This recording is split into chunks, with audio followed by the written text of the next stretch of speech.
Une de mes sections préférées, les paraboles. Parce que Matthieu fait bien les choses, il vous a mis toutes les paraboles en un seul chapitre, chapitre 13.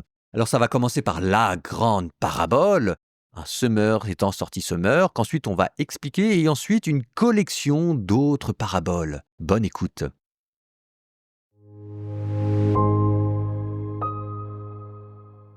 Ce jour-là, Jésus était sorti de la maison et il était assis au bord de la mer.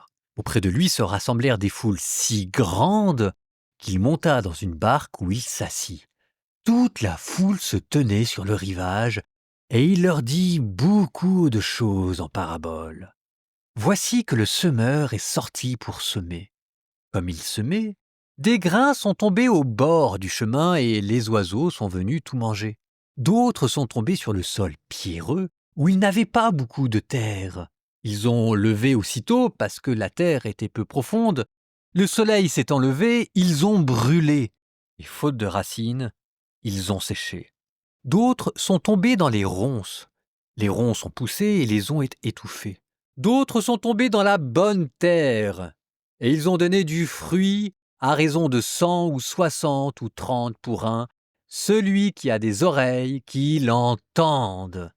Les disciples s'approchèrent de Jésus et lui dirent « Pourquoi leur parles-tu en parabole ?» Il leur répondit « À vous, il est donné de connaître les mystères du royaume des cieux, mais ce n'est pas donné à cela. À celui qui a, on donnera et il sera dans l'abondance. À celui qui n'a pas, on enlèvera même ce qu'il a. Si je leur parle en parabole, c'est parce qu'ils regardent sans regarder et qu'ils écoutent sans écouter ni comprendre, de sorte que s'accomplit pour eux la prophétie d'Isaïe. Vous aurez beau écouter, vous ne comprendrez pas. Vous aurez beau regarder, vous ne verrez pas.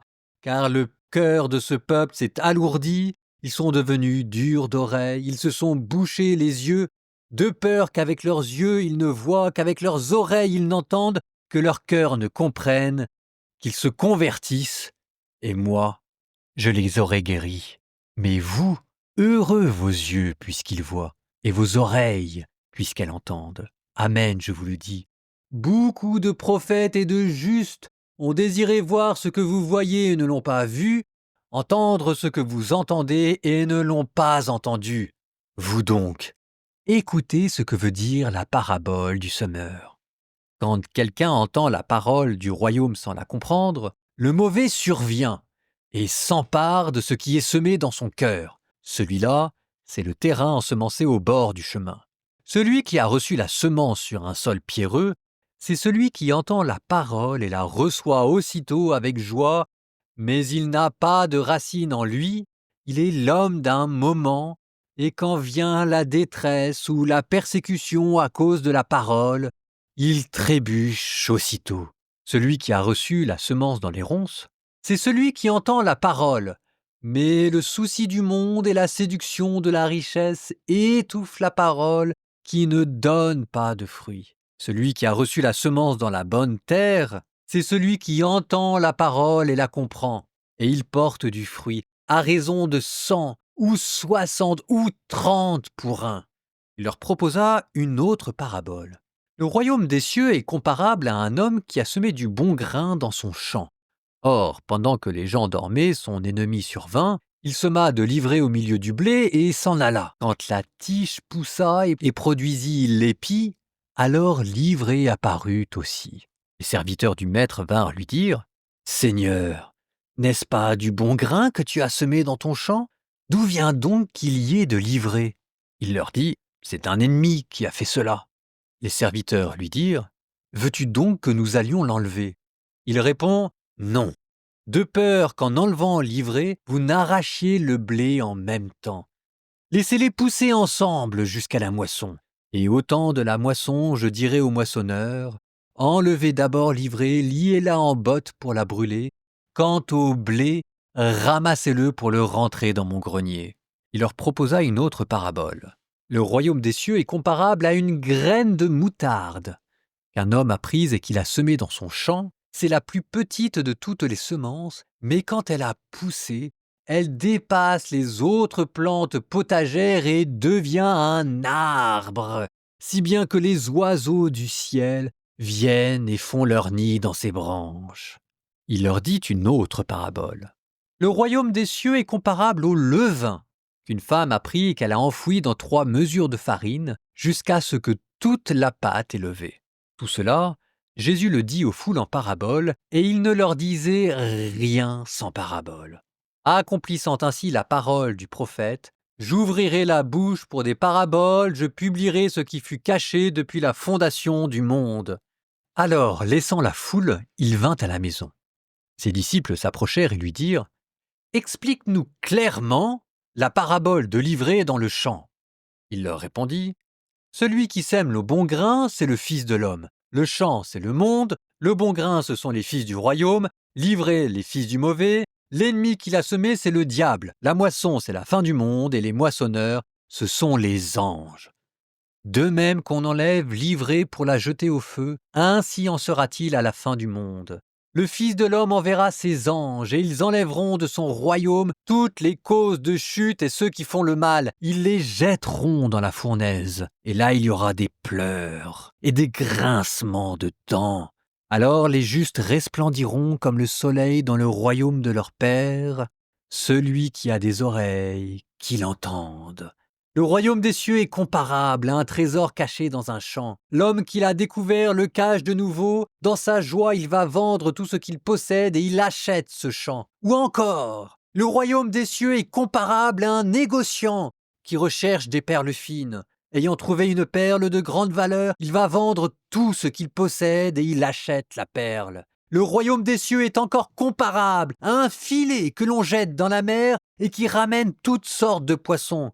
Quand il est plein, on le tire sur le rivage, on s'assied, on ramasse dans des paniers ce qui est bon et on rejette ce qui ne vaut rien.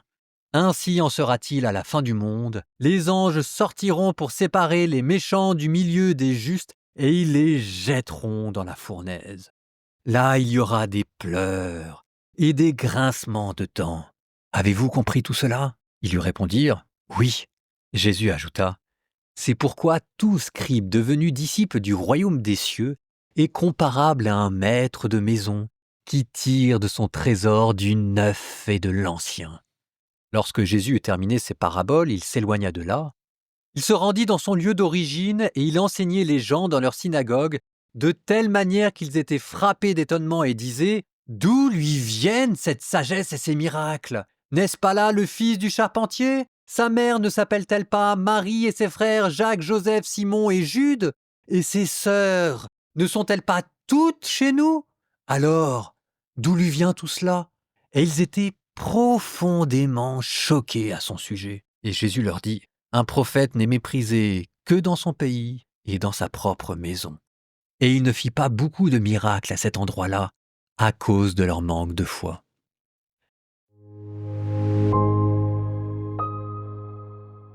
C'est un de mes passages préférés. J'adore cette parabole du semeur. On croit la connaître, on croit la comprendre et on se trompe. Vous savez, quand vous croyez comprendre une parabole, c'est jamais très bon signe. D'ailleurs, regardez, pour vous dire qu'il y a plus derrière cette parabole. Jésus commence par vous la donner, et ensuite, il commence à expliquer pourquoi est-ce que personne ne la comprend, sauf les disciples qui croient la comprendre, mais en fait qui la comprennent si peu que Jésus ensuite est obligé de leur expliquer. Et d'ailleurs, l'explication que Jésus en donne n'est pas forcément l'explication la plus naturelle. Et ensuite, pour remettre une couche, vous avez cette collection de nouvelles paraboles qui toutes viennent éclairer certains passages que la première parabole laissait obscurs. Alors, reprenons déjà cette parabole qui est incompréhensible. Évidemment, si jamais vous allez à la messe, vous l'avez peut-être déjà entendu expliquer 10 fois. Mais moi, au caté, quand les enfants l'écoutent pour la première fois, je n'en ai jamais trouvé un seul qui était capable de la comprendre. Alors, vous pouvez même regarder la manière dont vous la comprenez. Par exemple, la manière la plus naturelle de la comprendre, c'est de dire que ça parle de nous, de notre cœur. Est-ce que nous sommes capables d'entendre la parole ou pas capables de l'entendre ? Mais là, vous voyez, c'est un premier niveau. Parce qu'en fait, c'est vous que vous êtes en train de mettre au cœur de la parabole. Vous et encore vous. Enfin, apprenez à vous décentrer un petit peu. Donc il y a un deuxième niveau, qui d'ailleurs n'est pas dit, mais qui cette fois-ci centre la parabole sur la figure du semeur. Parce que qui est le semeur ? Le semeur est Jésus. Le Jésus qui donne la parole sans calculer, sans compter à la dépense et que vous êtes appelés à imiter. Et donc déjà un deuxième niveau de lecture de cette parabole, c'est si vous êtes missionnaire, évangélisateur ou simple témoin du Christ, cette parabole est un appel à ne pas vous laisser vous décourager. Peut-être que plein de témoignages que vous donnez de Jésus ne servent à rien, mais ça finira toujours un moment par tomber dans de la bonne terre. Ce que cette parabole veut dire, c'est « courage les petits gars ». Et il y a encore un autre niveau de lecture, qui cette fois-ci centre la parabole non pas sur vous, non pas sur la terre, non pas sur le semeur, mais sur le grain de blé qui tombe en terre. Et là, cette fois-ci, vous passez de l'évangile selon saint Matthieu à l'évangile selon saint Jean. Le grain de blé qui tombe en terre porte beaucoup de fruits. Et ce qu'il y a au cœur de cette parabole, c'est le don de soi. Vous voulez que la parole de Dieu donne du fruit? Eh bien derrière, il faut donner sa vie. C'est ça, la véritable parole de Dieu. C'est que cette parole de Dieu est comparable à un grain de blé qui meurt. Pour les anciens, les grains de blé mouraient pour donner naissance à une vie nouvelle. Et donc là, vous voyez comment est-ce qu'au fur et à mesure, on est en train, poupée gigogne après poupée gigogne, de traverser différentes strates exégétiques et de compréhension de ce texte. Puis après, vous avez toutes les autres séries des paraboles. Mais si jamais vous regardez bien, Livrée, la parabole de Livrée vient en fait expliquer d'où vient le mal et qu'est-ce qu'il faut faire en présence du mal. Si vous regardez par exemple la parabole cette fois-ci de la petite graine de moutarde qui devient un immense arbre, eh bien cette fois-ci vous êtes en train de mettre le focus sur comment le grain de blé qui a été semé porte du fruit. Si maintenant vous regardez la parabole de la personne qui a un trésor caché dans son champ, mais cette fois-ci, il est encore question de vous, c'est-à-dire une fois que le grain de blé a poussé, qu'est-ce qu'il faut faire? Bien, il faut cultiver le champ, il faut l'acheter, il faut tout quitter pour se le faire, pour se l'approprier, etc., etc. C'est vraiment la parabole du semeur, c'est la mère des paraboles. Et c'est même une parabole sur les paraboles. Les paraboles, c'est Jésus qui parle du royaume des cieux dans des courtes histoires imagées et que personne ne comprend. Mais comment ça se fait que personne ne comprenne cette parabole? Eh bien, c'est encore ce que vous explique la parabole du semeur. Ce qui explique pourquoi est-ce que Jésus prend du temps à l'expliquer. Il commence par expliquer pourquoi les gens ne le comprennent pas, et c'est la dureté de cœur. Ensuite, il explique comment est-ce que les disciples doivent le comprendre, et ensuite, il vous donne des pistes pour approfondir. Donc vraiment, cette parabole, méditez-la, faites-la vôtre, c'est la grande parabole. Nous terminons par une prière. Au nom du Père et du Fils et du Saint-Esprit. Amen. Seigneur, fais de moi une terre fertile.